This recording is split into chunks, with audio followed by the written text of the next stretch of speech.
I'm doing, I'm going to use this can. Let's see this. Using this can to start some seeds in.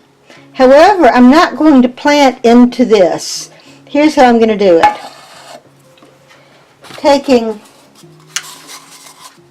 This is actually a paper towel roll. Easy enough. But bathroom tissue rolls work just as well. I've cut off the metal ring of this. There's that. You can see there's the metal ring of the can. The top. Taking that off. So what I'm going to do, taking these rings like this. Now one of these I've already cut down. That height. You go see this? So it's going to fit in there like that. About 1 inch or so left at the top. And right now it's flat, but it'll round back up again. So, taking this, here's a second one, and you can see it's not exactly straight. Taking this one, and I'm just going to use that as a pattern.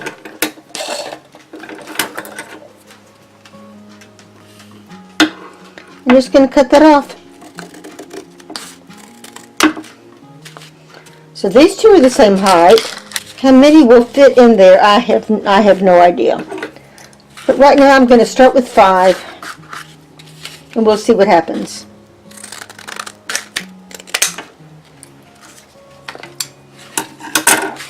I'll take this out. Now I am going to put these in here like this. Like that. 4. Do one more. And yes, they are. You can see. Let's see here. Now we can round them back out again and see what happens. So that's probably about as good as I'm going to get it. I don't think I could get 4. Probably would fit better. But you know, I'm going to work with 5. I think 5 will be fine. So we have 4 around the outside, like so. So we've got these 4 around the outside like that.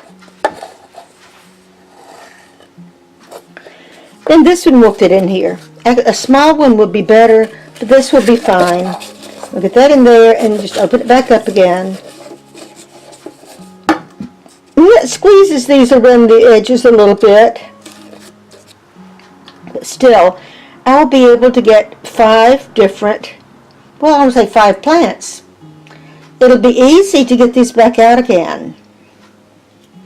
So I'm just going to fill these with soil, and then we can plant right directly into these toilet tissue rolls. And at the end, I have not closed up the bottom of them. They're open. It doesn't matter. I found that out last year, that it didn't matter if I closed them. It did not matter if I closed them or left them open. So now all we have to do is put some soil in here.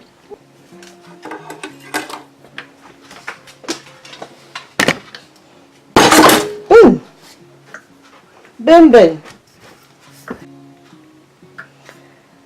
Okay, everybody, do you see this? Give you some perspective. I've already used 2 of the Sterilite plastic boxes, the shoe boxes. And in the shoe boxes, I can get 28 rolls. And that would be enough for seven different varieties of something, 4 tubes each, which I think is what I'm going to do for peppers and tomatoes. So that will give me right at 30 each of peppers and tomatoes in 2 different containers. Now the top of this is dirty because that was outside, but I just have that on there so I can stack them together. I'm not going to be using that top. I'll show you later what I do with those. This is for a different video. Now what I'm working on now is this peanut container. And as you see, inside the peanut container, I have paper towel rolls, bathroom tissue rolls that have been cut down to size. Now I've cut these down to size. Now I'm going to put soil in here. Now this soil has already been moistened. Let me put this down. So I'm just going to take this and put a good handful of soil in here. Can you see what I'm doing? Shake it. Use some more.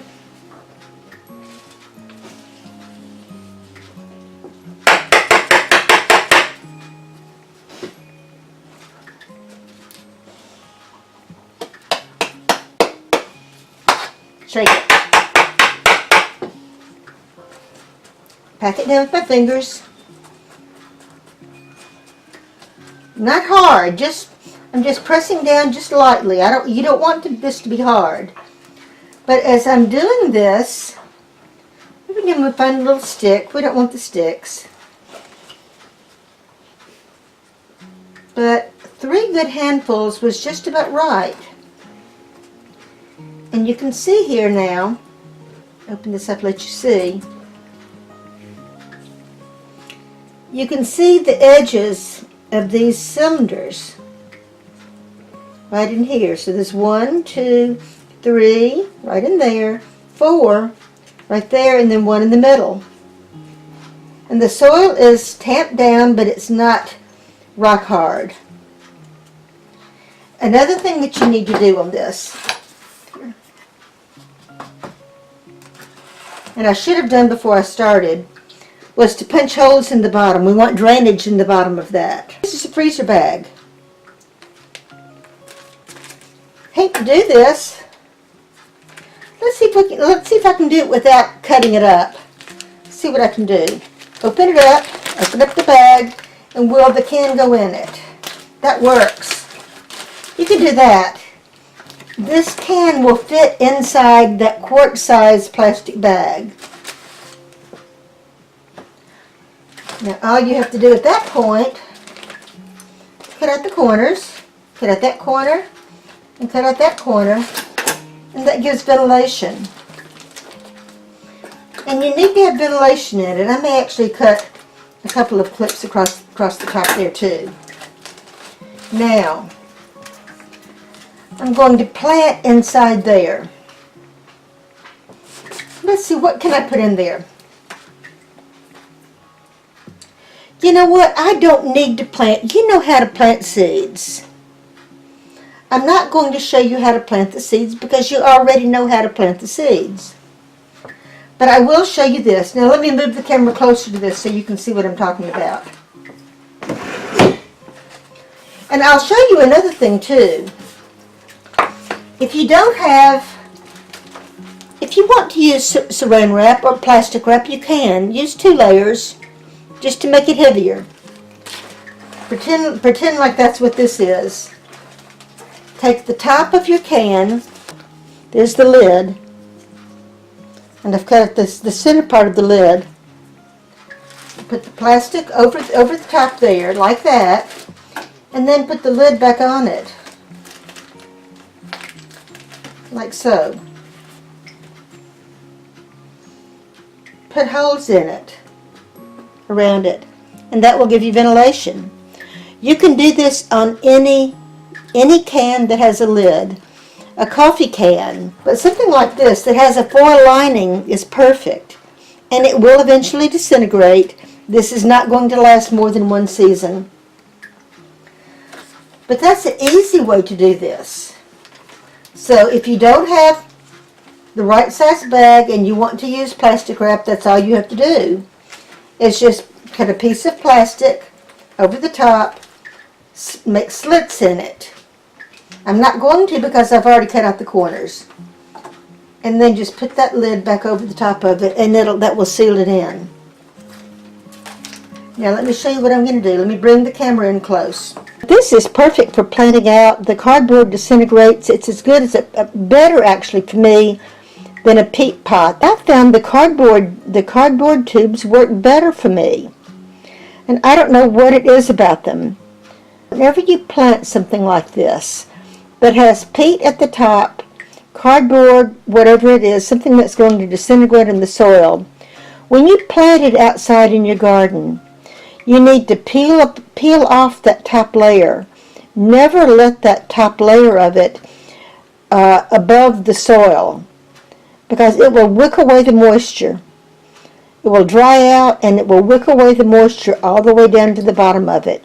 You want it to be totally covered in soil when you plant that out.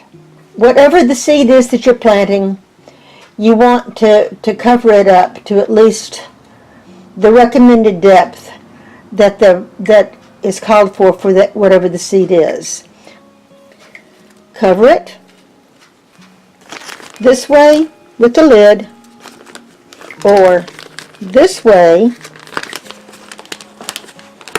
with the bag all the way inside it, and it will work.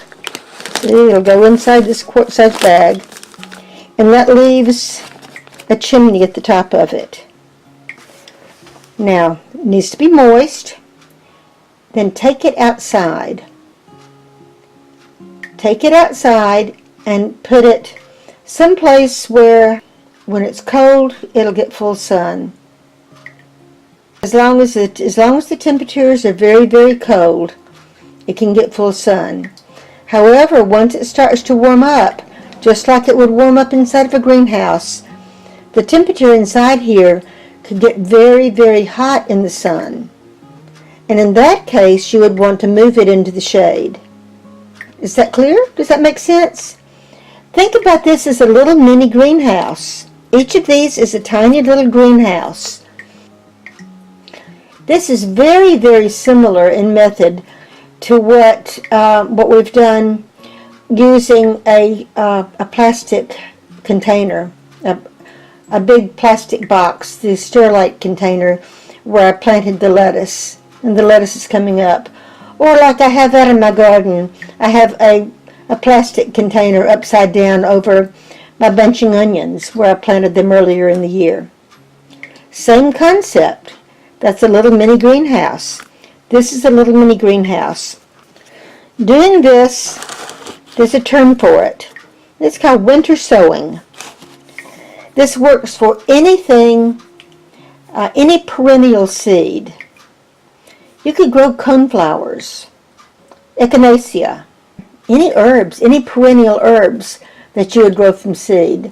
Calendula, any cool weather annuals, something that you would grow that would germinate in the cool weather. As well as any of the brassicas, lettuce, any of your cool weather crops. Unfortunately, here in the deep south, it does not work for peppers, things like that. Simply because the ground thaws. We have up and down temperatures. Whereas in the north, where you have cold weather and you do have your up and down temperatures, your high temperature is probably not in the 70s. Our high temperature here in the south may be in the upper 60s or 70s in the middle of the winter. And that's not good, because in that case, what's going to happen are the tomatoes and the peppers and the tender plants that would normally be planted, if you planted them, direct seeded them, and would be planted after the last frost, would germinate. And then we would have cold, freezing weather again, and inside these little mini greenhouses it still gets cold, and they die. I've tried that before. Instead of putting the holes in the bottom of this container down here, I'm going to make holes. Let's do one of them right here. Use this scissors. See, this cardboard, I can just poke right through it. It's like so. And I've made a hole. So I'll do several around the edges. Don't need very many. And so do it on the side, right at the ground level, but on the side. See what I mean? Right at the base of it, right at the level of the ground. Do one there. I'll do. Now we've got drainage holes in there, and so when I water this, the water will drain out, and it will not be sitting on the drainage holes and then soaking, puddling inside the container, which is what would happen. So there we go, y'all. So this container has drainage holes now on the side of the container, not on the bottom of the container. So there you go, y'all. This is how to Start seeds in little mini greenhouses outdoors in the winter when it's still cold. If you live in Michigan, if you live in Minnesota, if you live in upstate New York, if you live in Canada, you can do this outside now. While it is still frozen outside, while you still have snow on the ground, you can make your little mini greenhouses. Put your perennials or your cool weather plants. This is good for things that are going to be perennial seeds, like your perennial herbs. Anything that can survive cold weather. Cool weather annuals. What's a good example of a cool weather annual? Cilantro. So that's an herb, but it's not a perennial herb. Cilantro would be one. So your lettuces, any of your salad greens. So lettuce, beets and chard, mustards, your brassicas. Any of the cool weather annuals can be grown this way very, very successfully. If you don't have a greenhouse, this is the perfect way that you can grow seeds in the winter and have them ready to plant out just as soon as you can work your ground. So bye, y'all. See you next time, and happy gardening.